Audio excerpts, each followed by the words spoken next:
Hello friends, welcome to editorial analysis of The Hindu by LTX classes.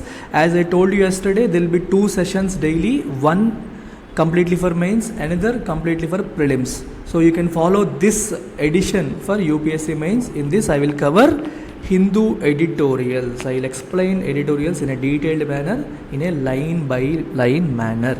Okay, so two articles we are going to cover today, both from page number 6. Both are important articles from the perspective of UPSC. So let's look at the first article of the day. Fair trial goes beyond courts to the police and media. Very important article and very important from the perspective of media ethics. General Studies paper 4, GS 4 ethics as well as GS 2, which talks about protecting the privacy of those victims or people who are undergoing trial. It's very important article, so you can make notes. I have highlighted all the issues, all the important points. So after listening to the editorial, I request all of you to go through the editorial once again and make your own notes. With my explanation, everything will be clear, and if you are maintaining your own notes on a daily basis, then you will not need to rely on anything. And you all know that editorials play a very important role in your UPSC mains preparation. Right, so let's look at it. So we are talking about something called fair trial, a trial without any bias, a trial without any influence, undue influence of anyone. That is called fair trial. Something that happens in a fair manner. You all know in Indian judicial system, criminal justice system, an individual is considered, an accused is considered innocent until proven guilty. Very important. Until proven guilty. Who should prove that he is the man who has committed crime? It is the responsibility of the police or the law enforcement agency. The police officer has the burden of proving the accused as guilty, as criminal. They have to prove him guilty. Until they prove him guilty, he should be treated innocent. This is the rule that we follow in Indian criminal justice system. But what is happening today? So even before the court decides, media is deciding the fate of the person. The court is supposed to listen to the evidence, supposed to go through the evidence, listen to witnesses, right? And then finally give its judgment. But even before that, media is getting into the picture. They are taking news items from police officers unofficially, and they are publicizing it in their newspapers and print and electronic media without any discretion. That is what is happening today. So media ethics are in focus. So let's look at the article in a detailed manner. Very recently, our CJI, Supreme Court Chief Justice, he has objected to the lack of media accountability. While you are covering legal issues, media is not showing accountability. Media is behaving in a reckless manner, irresponsible manner. They are not behaving in an accountable manner. It is not showing accountability. So where are the issues? First thing, media uses police as a source. So the author listed down all the issues, and author also tried to come out with some solutions. So let's understand the issues and then also look at the solutions given by the author. So first of all, what does media want? What does media want? It wants to publish. It wants to showcase or broadcast. It wants to broadcast or publish. So for that, they need information. Only when they have information, they will be able to publish in print media or broadcast in visual media. For this information, they will use police as source. For information, they are using police as source. Why? They cannot wait till court gives judgment, because all these cases, they take months together. The moment it reaches court, it takes several months for the court to come out with final judgment. So media can't wait. So meanwhile, it will talk to the police officers who are the investigating officers, and then with whatever information they give, They cook up stories and then publish. That is what is happening. Look at this. Unregulated divulgence. Divulgence means revealing of case details by an eager police force. There will be some people who are very eager, very enthusiastic, over enthusiastic police force. They at times reveal information. And media and rely on that information in a disproportionate manner. The information might be this much, but media will depend on this and create this much news. That is the problem. So when you are creating this kind of news, your information should also be this much. But unfortunately, with a very small information, media creates this kind of news. That is the reason they are using disproportionate as a word. The news article is not proportionate to the information received. News article or the publication or the broadcasting is much bigger than what they receive. That is the problem. And this is to the detriment of judicial system and other sources. It results in public stripping of rights that typically accompany a fair trial. So what will happen in such cases?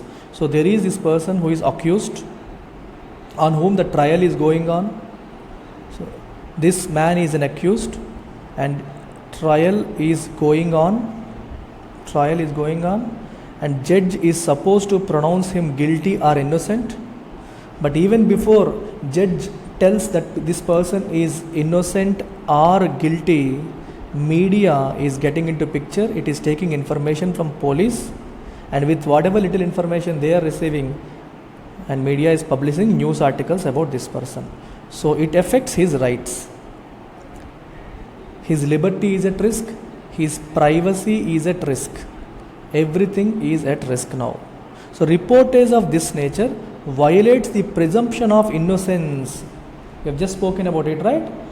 So until the judge delivers a judgment saying he is guilty, he has to be treated innocent. So when you are reporting this kind of news, it violates the presumption of innocence and right to dignity. It also affects their right to dignity and privacy of the suspects, or the accused, or the victims, or the witnesses, and persons closely related to them. So every person who is connected with the case, their privacy is at risk, their dignity is at risk, because media doesn't think twice. If you have seen recent movie Rocketry, the Nambi effect. Even before the court declared that Nambi Narayanan is a criminal or is guilty of a crime, media declared, and media wrote several articles about him, and it affected his family's health, his wife's mental health. She was traumatized. Right? They will face social ostracization. What is ostracization? Keeping them away. So you are not good, you are tainted, you have made a mistake, you have made a crime, stay away from us.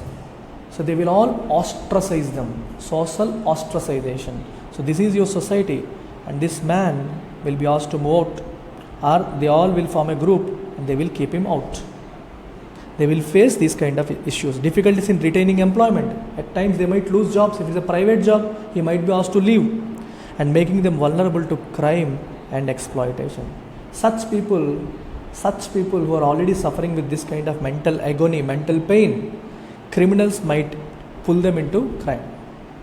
So that is why they are vulnerable to crime, and others might exploit their mental vulnerability. They are already weak, mentally they are weak. So that is the time criminals will pull them into crime activities. So this is the problem we have today. So they are using police as a source and revealing information even before court delivers its judgment. Another issue the author is pointing out is ineffectual media policies. The media policies that we have are ineffectual. Very, very important. Look at this. Given media's ability to shape political opinion, what is the ability of media? Whatever comes in media, people watch. If media talks about a person in a positive manner, people will develop positive opinion about that person. If the media talks about a manner in a negative manner, people will form a negative opinion. Right? So, media has this ability to shape public opinion or political opinion. For example, media gives coverage to various scams conducted by done by Congress party. and public opinion towards Congress party will become negative. So media has that ability. And law enforcement agencies are sometimes under pressure to selectively reveal certain facets of investigation or mischaracterize incidents as communal or systemic. Very important. So what happens is the party in power sometimes force these law enforcement agencies like Enforcement Directorate, CBI or the police department to reveal certain information to media, so that the opposition party gets blamed. Opposition party will be shown in a negative manner by the media. So they will selectively reveal. If the information is against the government, they will stop. The government will not let the information go out. But if the information is against the opposition party, they will try to reveal the information to media, and obviously you don't need to provoke media. Media will automatically sensationalize it. That is the problem today. And they will also try to convert certain incidents as communal. Although it is nothing related to community or religion, they will add that communal flavor. They will add that caste flavor. They will add language flavor or reason flavor to divert the attention from original issue. Media will try to do these kind of things. So the article also talks about police. When they are independent from political and corporate influence, they are more concerned about dynamism and efficiency. Police are never worried about protection of civil liberties. Very important. Police always try to prove themselves. They always try to win the cases. They always try to be dynamic. They always try to prove that they are efficient. They never care about the liberties of the accused. They never care about civil liberties. That is the reason courts have repeatedly directed law enforcement authorities not to reveal details of their investigations. Right? Police don't care. Police don't care about liberties. Police don't care about rights. That is the reason they have a tendency to reveal information to media. And that is why courts have repeatedly, especially this particular case, Romila Thapar versus Union of India 2018 case, Supreme Court clearly said, please don't reveal details of their investigations, especially personal details of the accused, before the trial is complete. Till the investigation, the overall trial is over, don't reveal any information to media. This is the guideline.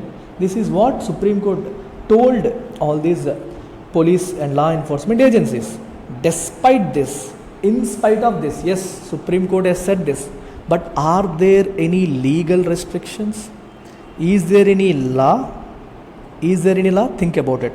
Police come under state jurisdiction. It comes under state list. You have union list, state list and concurrent list. Police come under state list, which means that means you have to create an act by assembly.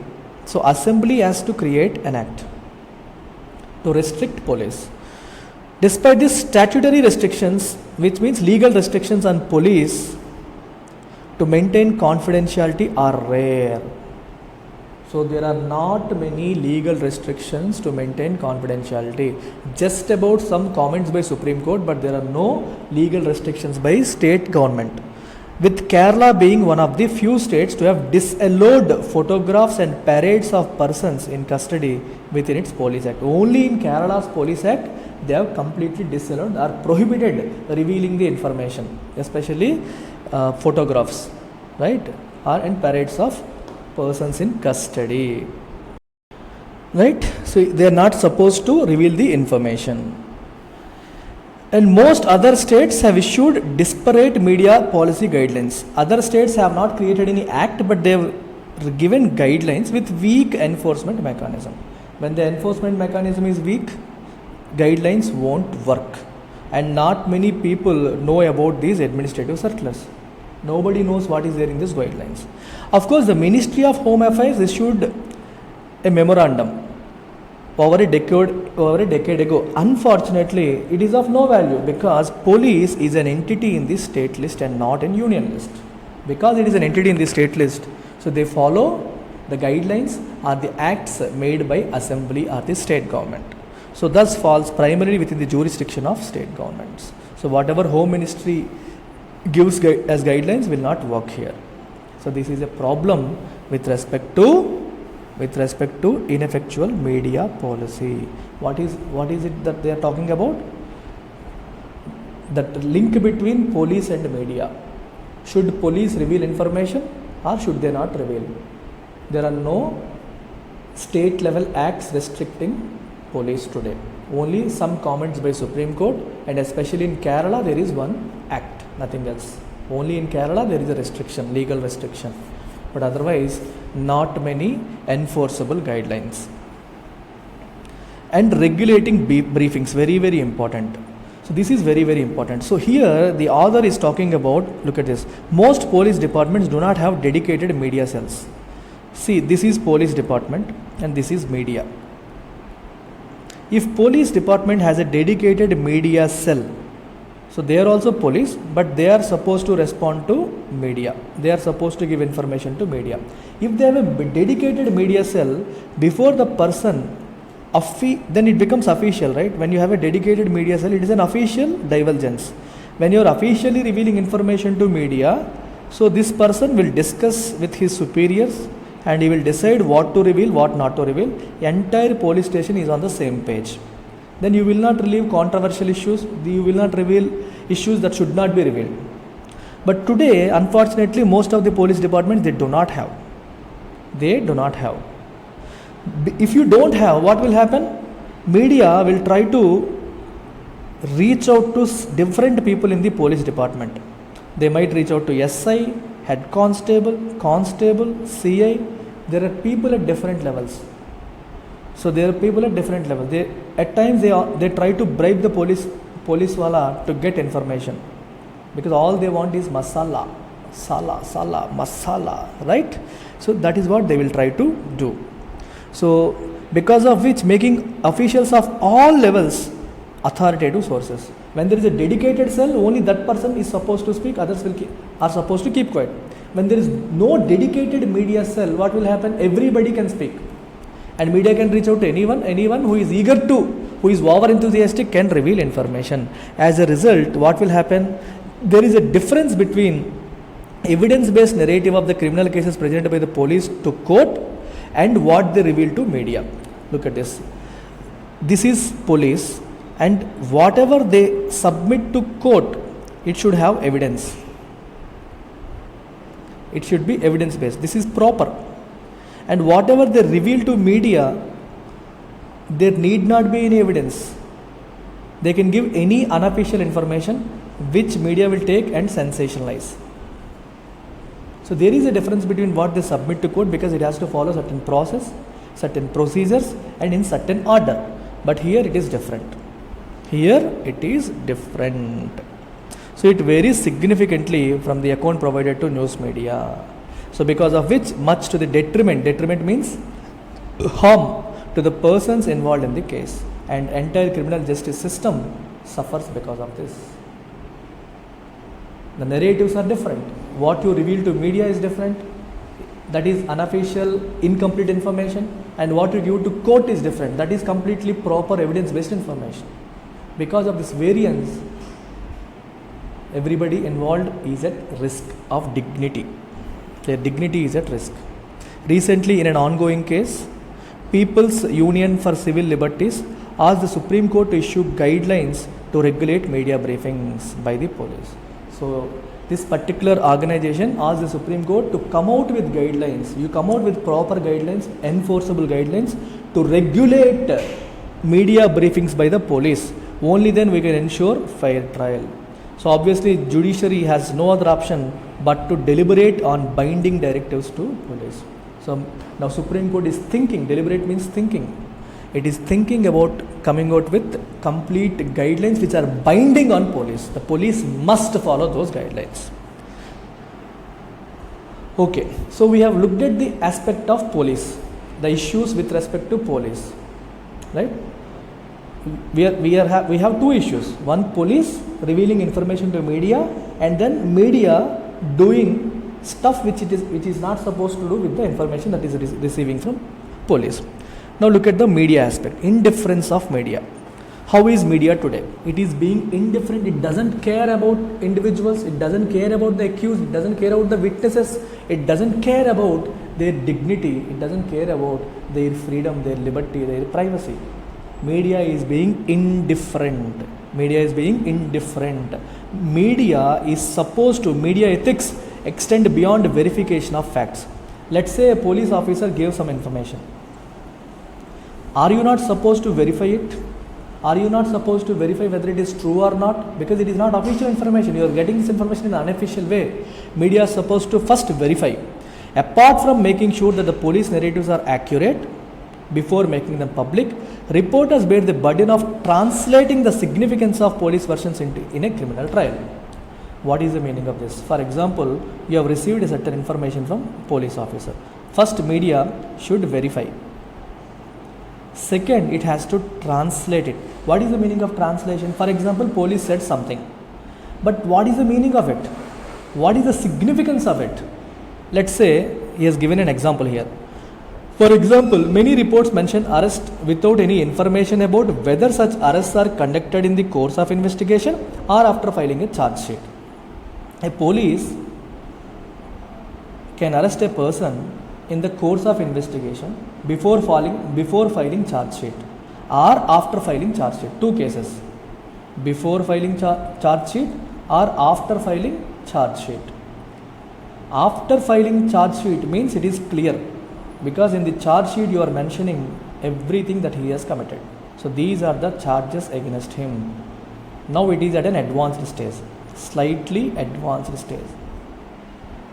If you are arresting someone during the investigation phase, in the initial phase itself, then it is not complete. It is not complete. Both are not same. Both are not same. Both are not same. So that is why the media person is supposed to figure out at what stage is the criminal trial is. At what stage is the criminal trial is. So ignorance of such nuances of the justice system will have significant implications for citizens. If media doesn't know at what stage the trial is and they simply reveal information, simply sensationalize it, obviously it will have implications for citizens. It will have implications for citizens. There will be public apprehension and mistrust in the system. People will not have trust in the system. People will have their own doubts in the system. But why is media behaving in this manner? This can be attributed to the changing nature of newsroom responding to deadlines externally set by competing social media accounts that now qualify as news. Today, when something happens, a social media account by your competitor comes out with news, and you are under pressure to immediately counter it. For example, so there is competition, right? This is one channel, this is another channel, this is third channel, and whoever comes out with news first will have major viewership. So they are under tremendous competition to publish the news first. So in this deadline model, in this deadline mode, they will throw the facts out. With growing financial pressures on media organizations, beat reporters specializing in crime and legal reporting are becoming rare. Now we do not have any specialized crime and legal reporters. Earlier we used to have separate crime and legal reporters. So you have to pay them more. But today there is a lot of financial stress on media organizations. They are cutting down costs. So you do not have specialists in media and crime regulation, crime reporting. If you have a specialist, he knows what to say and what not to say. That is the problem. So what should we do now? Current media regulation, is it good? Is limited. Current media regulation is limited, and rightly so. The author says, should the media be regulated excessively? No. Media regulation should be limited. Why?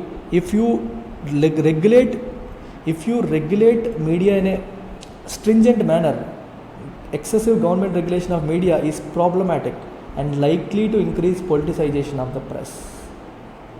Politics will enter press. If government has more authority over press, if regulations are more, government will always try to take down the media channel which is publishing negative news about it. So that is the reason there shouldn't be excessive regulation. So whatever regulation we have today, that is good, but that is not enough. Are you getting it? Whatever regulation we have today is not enough, but it should not be increased. If we increase the current regulation, what will happen? Government might politicize the press. It will lead to politicization of press. They will try to use these regulations to for their political benefit. And self-regulations also don't work. There are National Broadcasting Standards Authority, Indian Broadcasting Foundation. They are there. But if you don't want to follow, you will simply withdraw membership. You can easily avoid by simply withdrawing the membership. Right? So finally, then how is this problem going to be solved? It is left to the conscience of reporters and editors. Reporters and editors. So these editors and reporters, they have to look inwards. External regulations won't help. They have to look inward. They have to see within themselves. That media institutions should look inward to find an answer to what is essentially an ethical crisis. It is an ethical crisis. Are we doing what we are supposed to do? No. Then what are we supposed to do? How are we going to change it? So media has immense power to shape narratives. Right? So it is a close associate of justice system. Media can change public conception of justice. Whatever media says, people have a tendency to believe it. That is the reason media comes with a responsibility to uphold the basic principles of our justice system. You have to defend the basic principles of justice system. Media is a friend of judiciary. As a friend of judiciary, you have to uphold the basic principles of judicial system. So it should feel subject to an obligation to do its part in aiding mechanisms that aim to preserve these principles. There need not be any external obligation. Media should feel obligated. They should look inward. They should look at it as an ethical issue. They should take it upon themselves as an obligation. We need to preserve the principles. We need to preserve the basic principles of justice. We should not reveal information that is not supposed to be revealed. We should not sensationalize. We have to report what we got. We cannot sensationalize. Your reporting cannot be disproportionate to the news that you have received. You have to maintain these principles. On the other hand, a structured and well-designed media policy with training and enforcement mechanisms is the need of the hour for the police. So for police, you regulate. You regulate the police. But media has to self-regulate. Media has to look inward. For police, you need to bring out with media policy. States should come out with media policy. Our Supreme Court should come out with guidelines. So finally, what you need to write in your notes? States must come out with legal restrictions to restrict police to reveal information to media.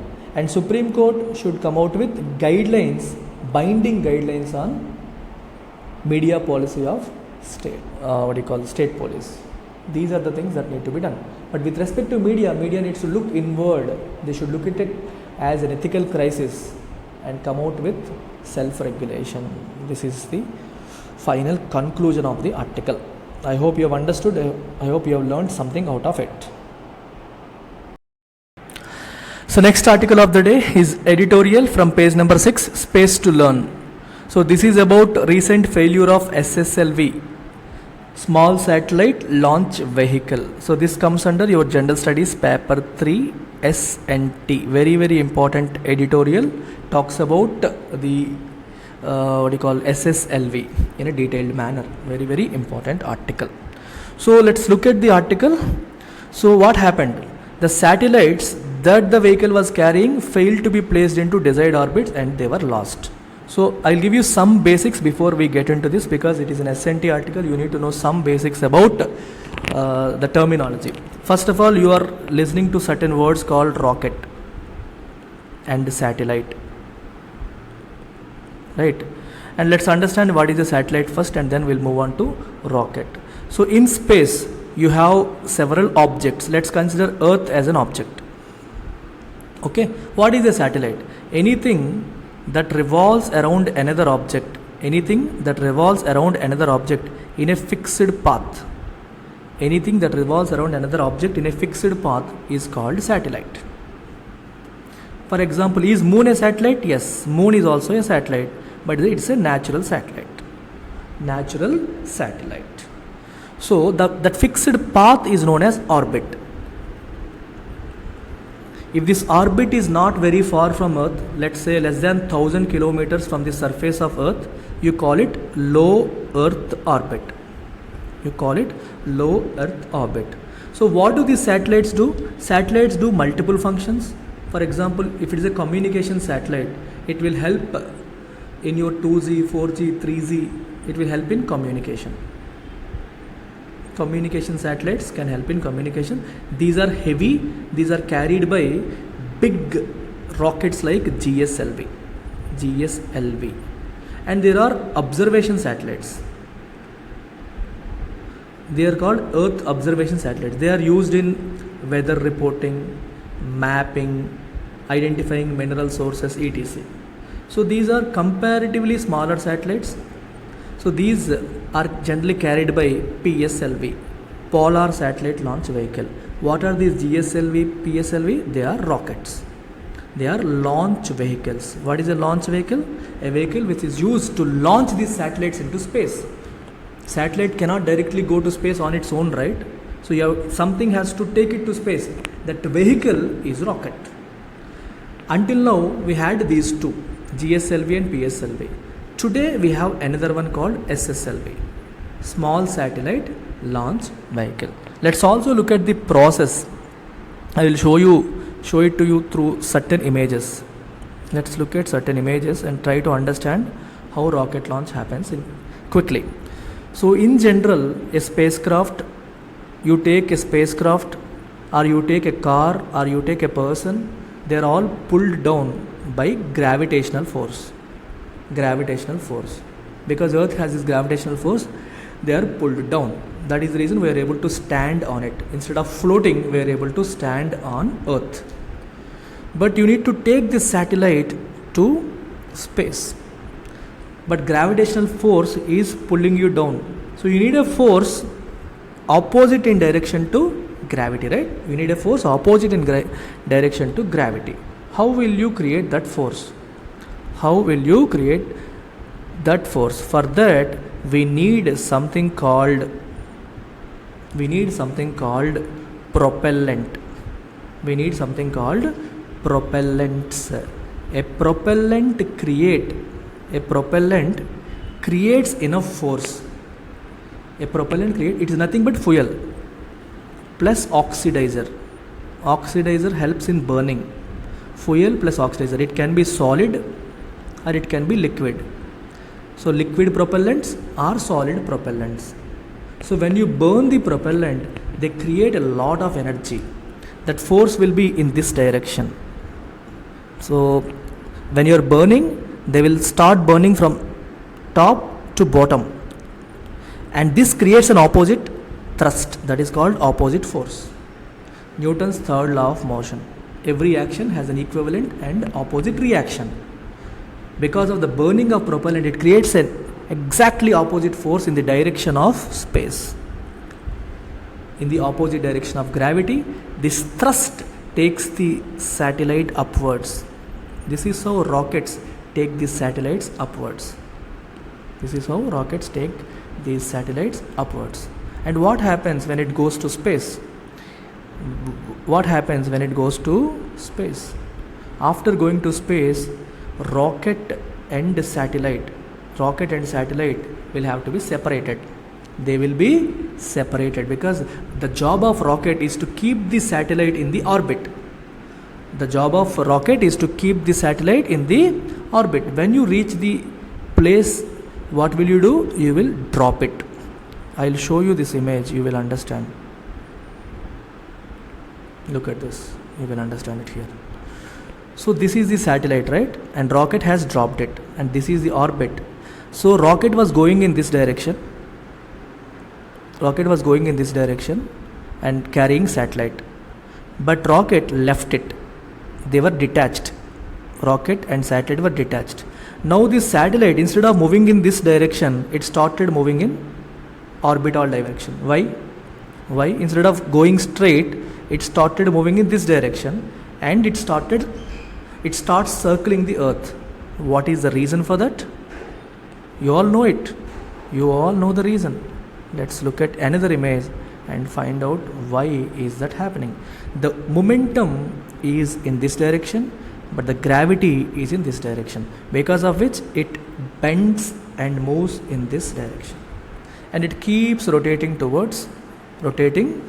earth. This is how satellites rotate. They are put in orbit by these rockets, and then they will keep rotating the earth, and they will observe the earth. If it is a observation satellite, it will observe the earth. If it is a communication satellite, it will do whatever it is supposed to do. Right? This is what happens. But today, a few days back, what happened? These satellites were supposed to be put in circular orbit. Instead of circular orbit, they were put in elliptical orbits. So orbit, if it is in circular shape, you call it circular. If it is in elliptical shape, it is elliptical. It was supposed to be put in circular orbit. Instead, it was put in elliptical orbit. So what happens in elliptical orbit? In elliptical orbit, you have this long axis, you have this short axis.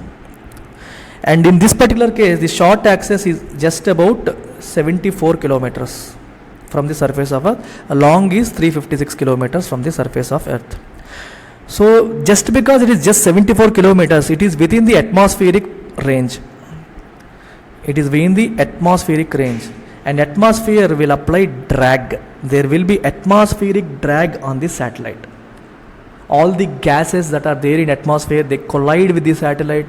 There will be drag on the satellite, and satellite will slowly move towards Earth, and finally it might burn in the midway, or it might reach the Earth again. Instead of circling in an orbital manner, because of atmospheric drag, these satellites might lose their direction. They might fall on the Earth directly. That is the problem happened now. Instead of putting it in circular, it put in elliptical orbit. That is the problem today. But from UPSC point of view, what should you learn? From UPSC point of view, we are supposed to learn about SSLV. I'll give you some information. You have PSLV on one hand, you have SSLV on other hand. Right? When you have PSLV, why are we bringing SSLV? So imagine PSLV is like a bus, SSLV is like an auto.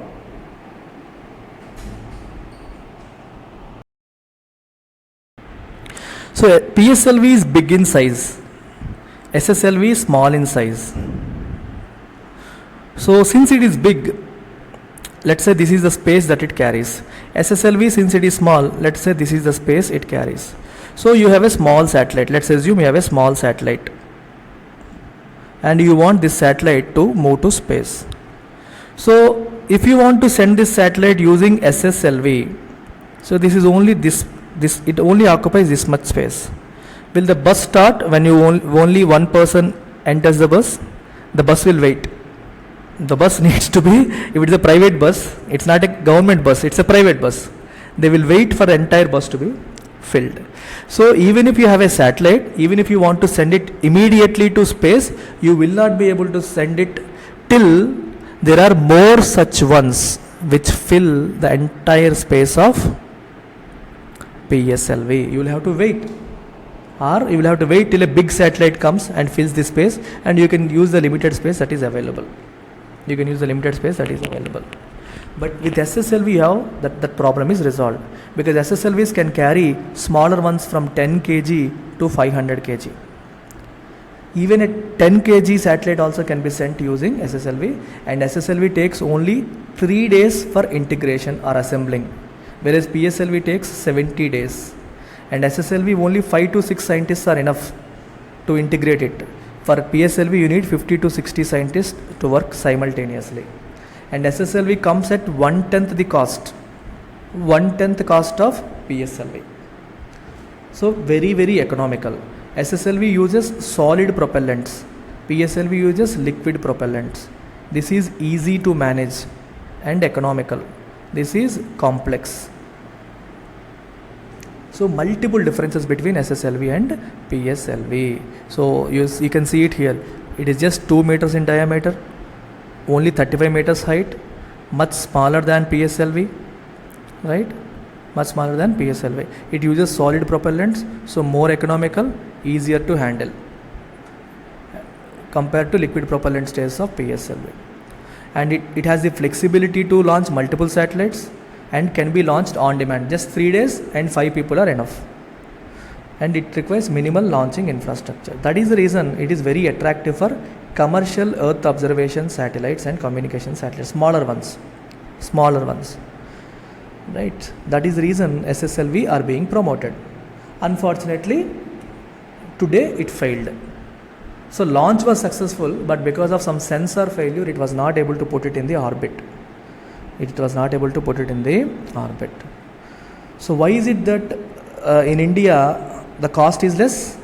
Because space agencies around the world invest in testing much more than India does. India doesn't invest much in testing, but worldwide they spend a lot of money in testing. India doesn't test much and directly gets into launches, because of which sometimes we lose. Because of this approach, it is economical, but it might extract a cost at some point. We will see such kind of failures. Without testing, if you are directly launching, we might see these kind of failures. This is what the author is trying to say here. That's about it. So let's catch up tomorrow again.